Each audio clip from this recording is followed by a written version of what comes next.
This podcast is for educational and entertainment purposes only and is not financial advice. This conversation is to spark curiosity around finances and does not take into account your personal situation. Please seek professional advice when required. I trust you'll enjoy this episode. Hello, everybody, and welcome back to another episode of Attitudes with Andy. If you are new here, welcome to the party. This is a place where we get to learn and grow together from the amazing guests that we have on. So, I am thrilled about today's topic and guest because we are talking all about money. Getting your finances in check is one of the most satisfying things, and I have personally found you sleep a lot better at night when you have it in check. So, to help spark some ideas on how we can manage our money best, we have the fantastic Glen James. If you don't know this man, you are in for a treat. Glen is a retired multi-award winning financial advisor. He is the host of My Millennial Money, which is a successful podcast teaching millennials all about money. His podcast is currently ranked the #1 investor podcast in Australia, which is fantastic. And he also has 3 other podcasts that are ranked 11th, 12th, and 18th in the same category.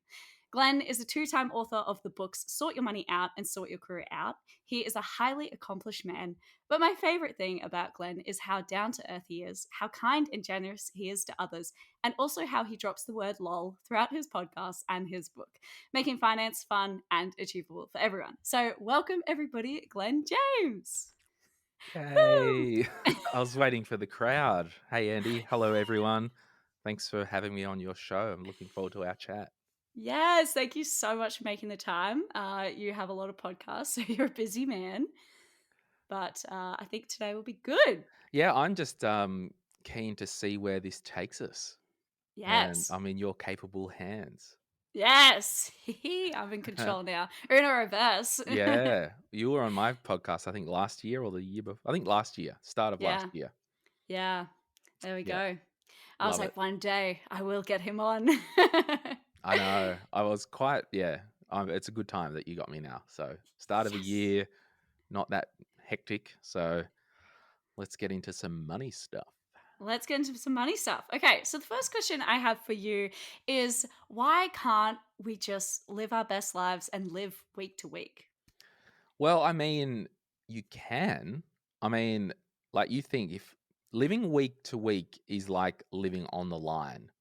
And often, if you're living on the line, it means that you've got no margin of error, no room for error. And if something goes wrong, I'm just looking out my window at like the power line coming into my house. Like if I was walking along that tightrope power line, I've got no room for error. If something goes wrong or something surprises me unexpected, I fall off and it could be a bad situation. Likewise with our money, if we're just living on the line, and a lot of us, I've had to do it for a period of time when I've started my career and maybe you're coming out of a financial situation. I think a lot of us do go through a time where we are living week to week. But the important thing is, it can't be forever, and it's just got to be like a season of your life. And I think 2 things, if you are living on the edge, as in you've got limited income, you've got tight expenses, and you know that that's circumstantial.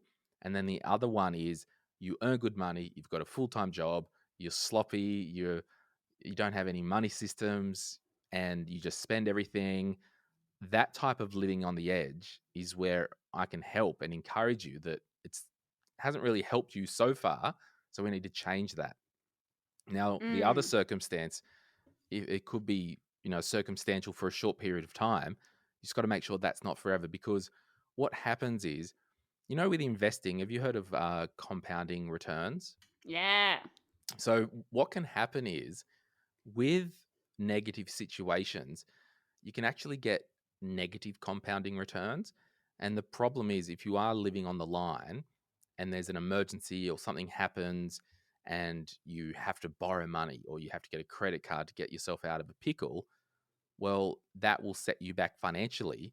And then you'll have to pay interest on the credit card and you'll have that negative compounding returns, all because you were just living on the line and you had no room for error. So one little incident, one little emergency, which is an emergency for you, might be a small inconvenience for someone else who does have a money system in place and a little buffer on the side, and effectively not living week on week. I love that. I have some questions later down the track, but let's talk about it now that you've brought it up, is having a emergency fund. I never really understood like how important this was. Actually, until I read your book, shameless plug, but it actually was the game changer for it. And when I was reading it, you had like a really nice diagram of like a house, and the financial like emergency fund was actually like the base of it. And then I was like, oh my God, that makes so much sense. Because even if you have all this money invested, if shit hits the fan when we're like in a recession, everything's down, then to get your money out, you're actually losing money. And like, And it's will just you get silly. those compounding negative returns? If you're selling Mm, investments when the market isn't in a good spot, you've locked in those negative returns. But yeah, I teach in the book Sort Your Money Out and Get Invested. You need to aim to build your life financially on sound foundations. And there's a diagram in there, and I call it the sound financial house. And there's 4 basic foundations. Foundation 1 is to be cashed up and debt free. And what do I mean by that? Well, cashed up, bit of an emergency fund. So, if you do have a slight inconvenience, it doesn't cause a catastrophe in your life. And debt free, I'm talking about no credit card debt, no buy now, pay later debt, no debt to friends, no debt to family. Forget kind of car loans and HEX and help debt at the moment, but just that consumer debt stuff, the living week on week type of buy now, pay later debt. So we want to be healthy in that area. The second foundation is to have a spending plan or a budget of some sort. The third foundation, if you've just started working or if you are in a job, you really need to look at getting some type of income insurance or a protection plan for your life. So everything you do in your budget is a result of you going out to work, earning an income, bringing that income home and then into your budget and then into your life. Now, if you're paying rent from your income or your mortgage payments from your income, what happens if you stop paying? You get kicked out, right? yeah. So we need to make sure the money never stops. And we can do that with income insurance if we're in an accident or become ill. And then the fourth foundation is to have a will and or an estate plan or just some of those boring kind of documents that we can get into if we need to. But yeah, so we just want to build our financial house on the right foundations. And then once we factor in our budget, our spending plan, factor in some goals. I use the walls of the house as our financial goals. The slab is our superannuation because we've all got super if we've got a job. And then on top of the walls is the roof, and that's our long term investing. And the theory is we don't need to worry about investing for the future if we don't have a budget, if we're not out of debt, if we don't have some basic foundations in place. Because as you said before, if crap goes on and you need to access money, you don't want to have to sell from investments because that's the worst. The worst time to sell your investments is if the market has a downturn. So we need to set up things so when we invest our money, it's there for the long term. What Mm, that does, having sound foundations in your financial house, and this might take someone a couple of years to kind of get this foundation sorted. I mean, you look at some of the big houses, if you've ever been near a beach, there's big houses, right? And big buildings. It can take years to build the foundations. Like they are the most important part of any type of building. And having good foundations will give you the peace of mind and it will really enable you to, I don't know, have more confidence in your life, in your career. And because if you just think like, if you had a couple of grand or 5 grand of an emergency fund, right? That's a lot of money, and that could take a long time for someone to save that. But once you get to that kind of rainy day fund, emergency fund, what if you're at a workplace and it was a toxic environment and you had to get out of there right away? You've got the money to go, stuff this, I'm out of there. What if you had to leave a relationship? Stuff that, I'm out of there. It really is a buffer between you and the world. What if you bite down on something and you chip your tooth and you need a $400 bit of dental work? Done. Like your car insurance excess if you have a car accident. done. Like, it's just these things that we've just got to slow down for, have room for error so we aren't living week on week. And it will also give you the sense of comfort when it comes to your money and your life and your career. Yeah. Oh, wow. I really love that. I couldn't agree more. One of my family members like literally invests majority of like the rest of their paycheck into investments, and they don't have like a decent emergency fund. And I'm like, well, what if things go wrong? Like, you don't want to have to use a credit card. I remember reading a book by Robert Kiyosaki, not Rich Dad Poor Dad, but a different one he wrote about like investing. And he said everyone's out here like trying to get rich, but before you get rich, you need to make sure you're secure and have those foundations. And I was like, oh, this makes so much sense. And it's boring, right? But Mm. if you're building a house, foundations are boring. Like, show me how I can paint the walls, or let me design the new kitchen, let me do a nice roof. That's the fun stuff, right? Because I can see it, I can experience it. But the foundations, they're boring. You need to take the time to build them, to have solid foundations. It's one of the only parts of a building that the council will come and inspect to make sure they're done correct before they let you build. So foundations in life are very important in any type of setting. Your education, you need to get some basic foundation knowledge before you proceed.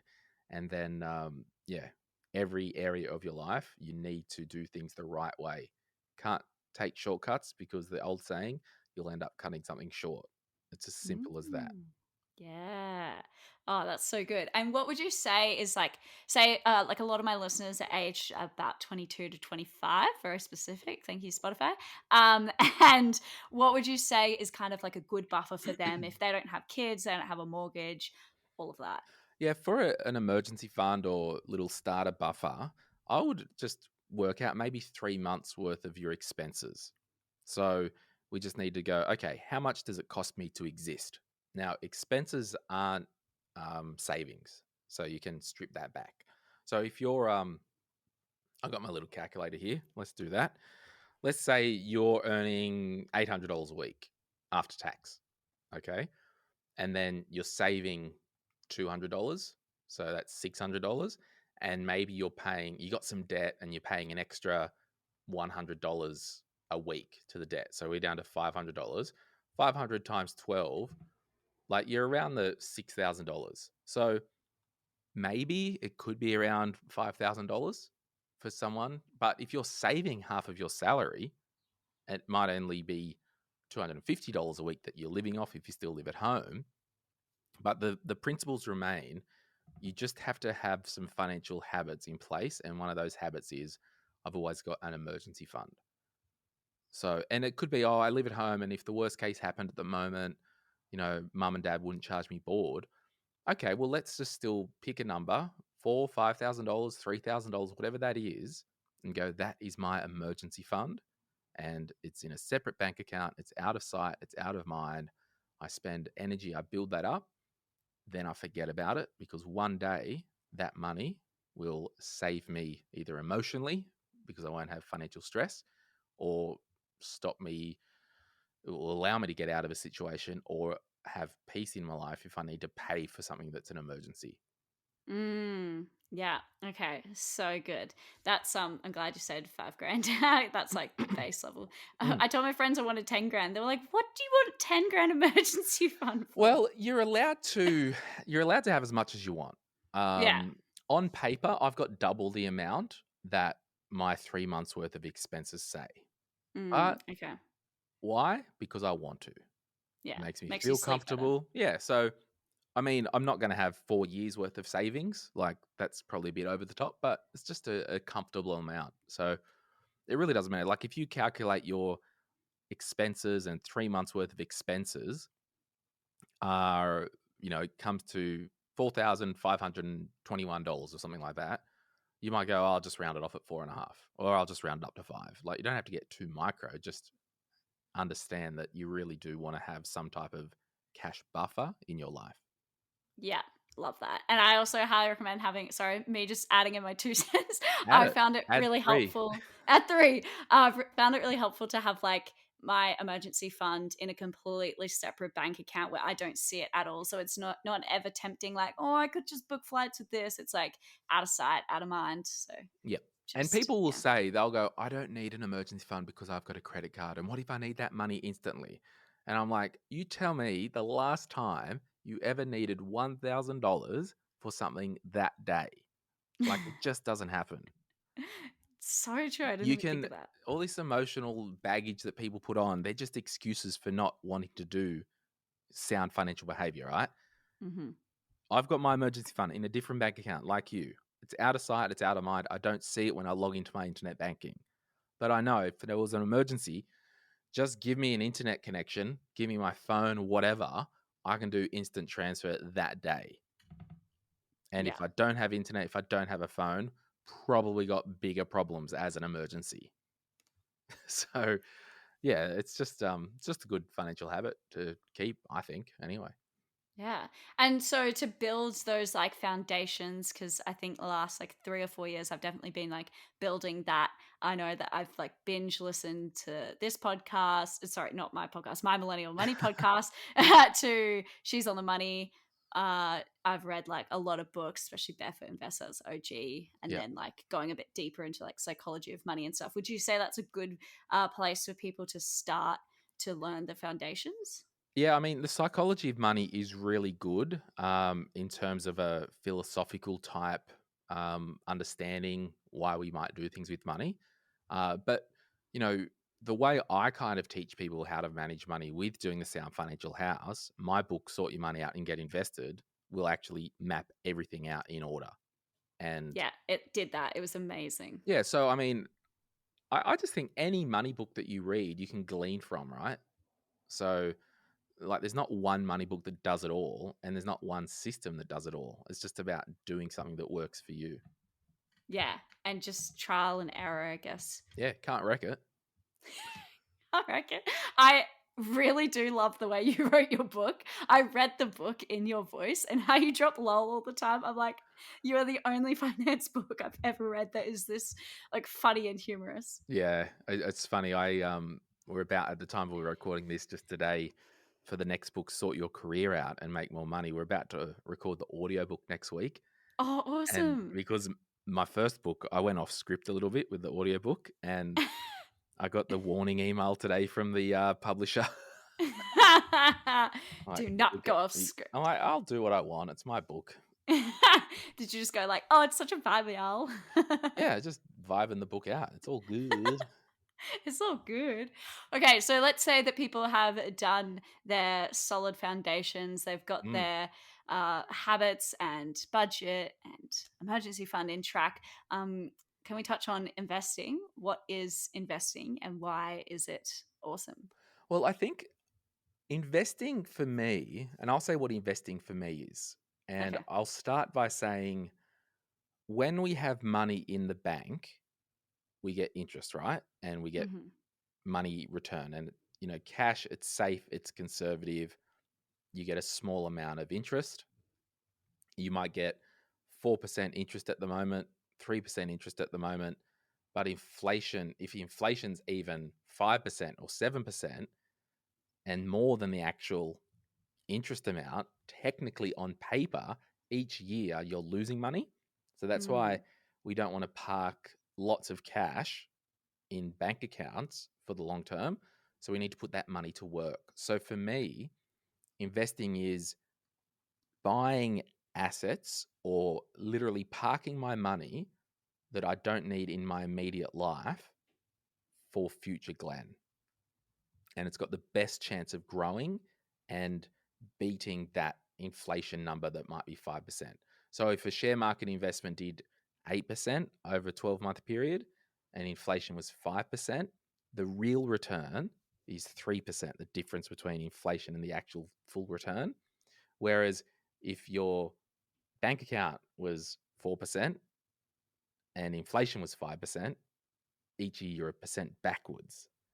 So we need to understand that inflation is what erodes money, and we need to future proof our money. And that's why I invest. I put money that I don't need right now today to work for future Glen. And the more money that I sacrifice today, the more money future Glen will have. So I'm all about doing the Glen of tomorrow a favor today.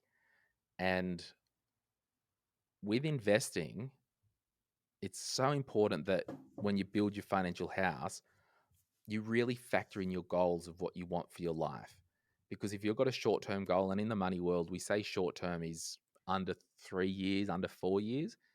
If you've got a goal in the short term, you really don't want to invest that money, because when you're saving that money and the goal comes to be like, oh, I've saved $10,000, I can go on my big holiday. Awesome. But if that $10,000 was invested and you're like, okay, it's time to take my holiday, and COVID hit, that money might have decreased to $7,000. And that's why we don't want to sell it, because we will lock in that loss. So the thing is with investing, for listeners your age, or whatever the saying is, listeners that are the age that you said or whatever. 22 to 25. Yeah. I'm more focused on building good financial habits, keeping out of consumer debt, and being very clear on what you want your life to look like and what short-term and medium-term goals that you might have. Then doing your budget and your savings plan around that. And then if there's any money left over, allocate that money to the future. That's interesting that you say that, because a lot of people are like, use the fact that you're so young to, gain the good compound interest returns and stuff. Do you think people like, say if like Jenny's listening to this and she's like, oh my God, What's up, Jay? sick. Sup, Jay? Sick.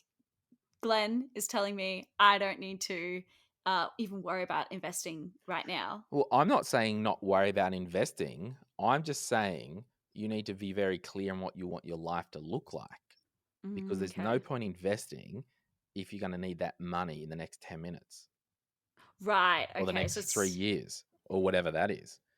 And that's why, the new book, Sort Your Career Out and Make More Money, we absolutely talk about the best investment you'll ever make is in your career, without a doubt. okay.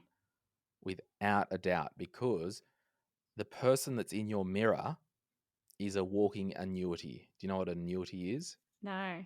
It's a financial instrument that basically spits out money every month until you die. Got it. So you are a walking annuity. You spit out money every month until you die. So if you had an asset in your mirror that produced thousands and thousands of dollars a year or a month, and you could optimize that asset to produce more money, would you want to do that? Absolutely. And the best time to do that is really get into your goals, your dreams, your values. And in the book, we talk a lot about values, because there's no point working somewhere or doing a career that you don't value or it doesn't align with your values. You nail your career, you'll end up earning more money. And the more money that you earn, you'll be able to meet your goals, your lifestyle goals, and also invest. Rather than going back to where we started, living week to week, not having any money left over, and trying to work out, oh, I need to save more money so I can invest more for my future. Well, what about going, hang on, the best investment I'll ever make is me. Let's make sure I've got my career on the right track. Let's double down on my career. I'm not at all saying don't invest. Absolutely, we need to invest, but just the amount of people I've coached that are in their early 20s that run out and invest, don't have their goals nailed. And then next minute, oh, I want to go to UK. Oh, next minute, I want a new car. Next minute, I'm doing this. Next minute, I'm doing that. And they just sell their investing, or the market falls and they freak out and then they sell because they've just invested, because that's what you have to do, not understanding that investing is actually parking your money that can outpace inflation over the long term. That's the kicker. Understanding that investing is parking money that you don't need today for the long term. Okay. As a young person, that makes me feel really good. Totally. Like, you are absolutely $1 million annuity, because you will generate millions of dollars over your working life.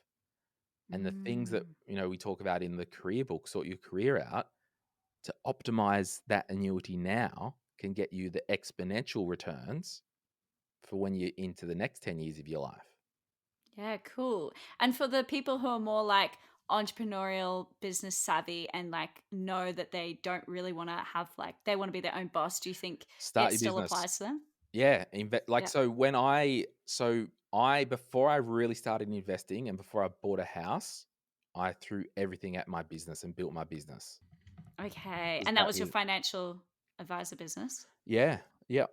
Because I knew if you nail business, like you think every wealthy person you've ever heard of, most of the time they've started or own a business. Mm-hmm. Whether that is someone in your life that you see at a social event. Oh, they're well off. What do they do? Oh, they own their own real estate business. Oh, they're well off. What do they do? Oh, they're a dentist, but they also own the practice. Like real wealth is made from businesses. Whether you make it and create it and be the entrepreneur, or whether you buy it as a shareholder, real wealth is made from businesses. And I took the view that I wanted to build a business first because once I got that big rock in my life, and I started my business when I was 25, and then I sold it when I was 35, so I went hard for 10 years, and that business printed money for me for those 10 years, and then at the end of it, when I sold it, there was a heap of money from the sale of it. So, Okay. so I didn't make all my money from just investing in shares or buying a property. No, I transferred my human capital, which is me, the person in the mirror, worked hard, got good at what I wanted to do. And there's this thing called human capital. I think we touch on it in both books. It's like you transfer your skills and effort into something that can multiply. Like you can't Mm. start to do it tomorrow because you need to work on your career and get your career established. But then you can transfer your human capital into shares, into property, into a business. Okay. So focus on building that capital from building your skills and up leveling. Yeah. Yeah. The absolute thing everyone should be doing in their 20s is getting their goals, their vision, their career trajectory. I can't even say that word. Nailed. Might not be your career forever, but please don't be doing something that you hate. Like life's too short. If you hate your career, if you hate your job at the moment, you got to work out: do I hate my job or do I hate my career? There's two different Mm. things. You could love both. Awesome, you hit the jackpot. I hate my job. Okay, well, Karen's annoying and she's toxic. So I still like my career and my industry. So I'm just going to get a new job away from Karen. Or, oh, I actually don't mind this job. The people are nice, but I don't want to be in marketing. So yeah, you got to work out your job and your career. If you can get both of them lining up with your values and what you want in life, that will give you the absolute best shot. And that's why we called the book Sort Your Career Out and Make More Money. That will give you the best ever return than worrying about, oh, where do I invest $100 a month? Because Wow. if you had $100 a month, that's Yeah. $1,200 a year, right? Yeah. You work hard, put the hustle in, do something that you love. $1,200 a year, please, that's cute. You get a 15 grand pay rise the next year. You know what I mean? Like, so that's what we've got to focus on first. That makes so much sense. And that has just, I don't know about anyone else listening right now, but I feel extremely comforted because I think sometimes we can get so caught up. And like, even though I'm only 23, sometimes I'm like, oh my gosh, am I behind? Like, am I No. not putting enough away? Like, oh, okay, cool. And so you can like reinvest that in yourself. Can you, yeah, and learn things as Yeah. well? So, my encouragement to you right now, unsolicited advice, you love doing Yep. this podcast, do you? Yeah, Yeah. What you need to do is make a decision every single week now for the next 12 months. I'm releasing an episode. definitely. And that's what I did. Like, I started My Millennial Money. It's now one of the biggest business podcasts in Australia and it makes lots of money and helps thousands of people. When I started my podcast, the first episode, we had 200 listeners. That's epic. Yeah, it was crazy. Well, we were also the first personal finance podcast for Aussies by Aussies, basically, first mainstream one. Wow. But like, I just decided I am going for 12 months each week nonstop, because you need to be around long enough to be around for the next opportunity. Like we just got that Spotify deal. If I That's stopped, huge. if I stopped 2 years ago, well, no Spotify deal. So you've got to, and the thing is, the reason why your career and your life has to align with your values, right, is because we all have bad days, right? We're human. Mhm. I'm having a bad day today. I got 2 hours sleep last night. Wait, is this the truth? Yeah. Oh no, No, 2 hours. yeah, I was just tossing and turning, and then I was like, last look, it was like 2 a.m., and then fell asleep, and then woke up at 4:20. And I'm like, well, I'm just going to get up and need to press reset. So, Oh. all this to say, as a human, you are going to have a bad day, a bad week, a bad season. The only thing that will sustain you in your career is if it aligns with your values and you actually conceptually like it. Because if those two things don't line up, when the going gets tough, and it will get tough, or you'll have a bad day or whatever, you'll want to just piss something off that you're not passionate about. So the passion will sustain you. The fact that you're doing something that you value will sustain you. And all this stuff, it it might feel that you're not ahead and you're not successful in your early 20s. Trust me, you are in the best position possible, because you'll keep your budget agile. So, Andy, your budget, your personal budget now, you need to treat that like it's a startup business. It's lean, it's agile. We all work from home, like there's no big overheads. So you can adapt, right? So you Yeah. need, as a younger person, you need to treat your budget like a startup business, because you work for Andy Incorporated. You're the CEO. So you need to treat Andy Incorporated like a lean startup, because then when opportunities come for Andy Incorporated, you'll be able to adapt and double down. Now, you can't do all this crap if you're busy paying off buy now, pay later, if you're living week on week. And that was a fantastic question, because everything that I'm talking about comes back to, it's really hard to find a career and a job that you value, and it suits your vision and mantra for your life, and your eat, pray, love, and all that, if you're stressed out to no end, living hand to mouth week on week. And I've done that. Like when I started my first business, I had a car loan at the time. It was a novated lease through an old company, and then I left and kept the car, and I had no money. I remember in my diary writing down there was $15,000 worth of expenses and bills that I had, and I had $1,800 in my bank account, right? Now, that doesn't compute, right? And I had the car company call up and say, no, I called them and said, hey, I can't. And I remember it was $625 a month. I said, hey, I can't pay this month. Don't have the money. And they said, well, if you don't pay, we'll have to make other arrangements. And I said, okay, well, what are those arrangements? I'm like, well, you going to tell me that? Will you tell me? Like, oh, we'll have to take the car. I was like, well, you let me know where to drop the car. I'll drop it off to you. Like, because I'm paying for my rent this week. Pay rent or pay a car payment, I know what I'm paying. So I know what it's like to live on the line. And you've just got to make sure, if you are living on the line, you've got to look for other signs of life to make sure that you are moving away from that temporary situation. Wow. That's crazy. So when you first started your business, did you like decide to just go all in and not have like a side I had job? to. When you're a financial advisor, you've kind of got to go on because you need a license.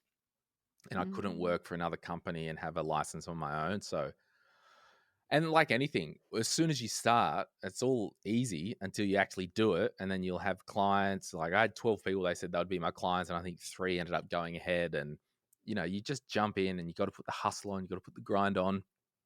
There's a book that I would encourage everyone to read who is more of an entrepreneurial mindset. It's called The Dip by Seth Godin, right? Okay. And this book changed my life. I read it every year. It's a quick read. You'll read it over dinner. But I'm going to read it on my monitor here. Yeah. I've got a printout. It's been on my monitor iteration of this for the last 10 years. And it says this: 7 reasons you might fail to be the best, to become the best in the world. All right. And here are the 7 reasons. 1, you run out of time and quit. Okay. 2, you run out of money and quit. 3, you get scared and quit. You're not serious about it and quit. You lose interest or enthusiasm or settle for being mediocre and quit. You focus on the short term instead of the long term and quit when the short term gets too hard. And the last one, 7, you pick the wrong thing at which to be the best in the world because you don't have the talent. Wow. So there's a big thing here about cause and effect. If you want your life to be banging, if you want your life to have lots of money, if you want your life to be successful, what you do, you've got to understand cause and effect. Like a simple way to understand cause and effect: how do I get the light to be turned on in the room? Okay, I'll turn the light switch on. Okay. So to make something happen, you've got to go to the process that will make that outcome happen, if that makes sense. So you look at like where you think you might want to be and then be like, cool, Yeah, what steps do I need? You just back engineer it. Cause and effect is a simple one. How do you save $1,000? Well, you put $100 away for 10 weeks. There's your $1,000 done. Like, you back engineer. So how can you back engineer your life and your career? Well, we can go through this list. You don't want to pick the wrong thing. You don't want to focus on the short term. Like, you don't want to lose interest or enthusiasm. You want to be serious about it. When you will get scared at times, but you need to know that you're not going to quit when you get scared. You run out of money and quit, or you run out of time and quit. So, and the run out of time and quit thing, if you did this for 12 months and you didn't see signs of life, well, maybe it's not going to work. Maybe you go, I'm going to do this for another 3 months and make some serious decisions, because then it's a matter of trading off the energy and time. But you've always got to look for signs of life with the direction you go in. So yeah, This is so awesome. The Dip by Seth Godin. Yes, I'll be sure to read it. It's awesome. I'm excited. Okay. Well, I'm very conscious of your time. Do you have a sprinkle left, or are you all used up? I can You do do? 10. Sorry, we Okay. got in a bit of a hole there, but I think it was a valuable hole. I think it's a hugely valuable hole, and you've just made me feel so much better about myself. So thank you. I'll send you a copy of the book as well. When I get my copies of the career book, I'll send you one up. So let me know your postal address. Oh, thank you so much. I really appreciate it. I'm very excited now to read it. I'm like, yes. It's better than my first book. No, really? Yep, because it's the prequel. It's what you need to do before you worry about investing your life away. You've got to invest in your own life and your own career. Okay. Because it will produce the best return. In fact, here's an exercise. If you had, for example, how am I going to do this? I want to say, if we're talking about actually investing and you're saving money and investing money into a portfolio, the best return on that portfolio until probably $100,000 is going to be the money that you put into it. So if you had $5,000 invested and you got a pay rise or a bonus at the end of the year, or a windfall of money, and you put another $5,000 in that portfolio, 100% return, bam. But if you put $1,000 a week in, that's more than what a $10,000 portfolio could return. Does that make sense? So the more growth you'll have in your portfolio, particularly under $100,000, because remember, a 10% return, 100 grand, $10,000, you're not really going to get those big $10,000 yearly returns until you've got $100,000 invested. So while you're starting your portfolio, the best thing that you can do it is adding money to it yourself. How do we get more money? We make sure we're nailing our career. We make sure we're running an agile and lean budget. We make sure we're focused and dialed in on what we're all about. That's great. I love it. Okay, so to wrap up this podcast, I'm going to ask the questions. I have a whole list of questions, but we're just going to skip them and go to the ones that the listeners asked. All right. Shoot. Let's do 3 questions. Okay, 3 questions. All right. So, one of the questions is, what is the best investment you have ever made? My business. Yes, that makes Because sense. it printed money for me. It provided me with an income to live on and invest the money outside the business. And then at the end of the time when I sold the business, a big, big amount of money. So, and all that was over time was transferring my human capital into something that was more than me. Mm, yeah, that's so good. Another person has said they have a 50K hex debt. Should they try and pay that off before buying a property? Speak with your mortgage broker. Usually, so with HEX and help debt, they don't assess the actual amount. They assess the deemed repayment amount based on what your income is. So you might theoretically, based on your income, you might pay the same amount. Sorry, I'll do that again. No, Based it's on okay. your income, you could end up paying the same amount, whether it's a $200,000 help debt or a $50,000 help debt, because Okay. they take a percentage off your income. So really, it's not got anything to do with the size of the debt. But speak to your mortgage broker. And in my book, there's a whole section about when to pay off your HEX or help debt.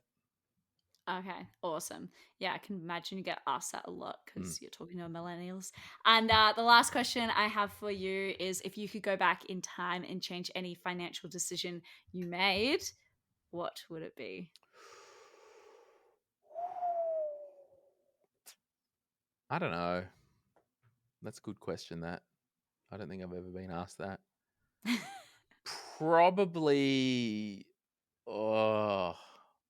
automated my spending plan earlier in life. Because you got to understand, the only way that you'll do good with money is based on your behaviors, not how smart you are or not how good you are with money. It's your behaviors. I had a client once earning $400,000 a year, had a 50 grand credit card, just couldn't shake it. But that's no different than someone earning $70,000 a year with a $2,500 credit card that they just can't shake. You know why?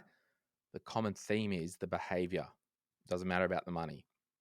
So for me, it would be, automating my money system earlier in life and setting up better financial habits, because I'm a spender by nature. If there's money in my life that's around me, it grows legs really fast. And I love how open and honest you are because then it's so much more relatable to people instead of thinking that you're just like a perfect finance person who No, it's not so easy for. not perfect. Any other questions? They were faster than what I thought. Um, yeah, we just sped through those. Um, one of them is people are saying Australia will avoid a recession, but will other recessions affect us? I don't know. I'm not an economist. S- This is so what you need to understand with your personal finance, you have to control what you can control.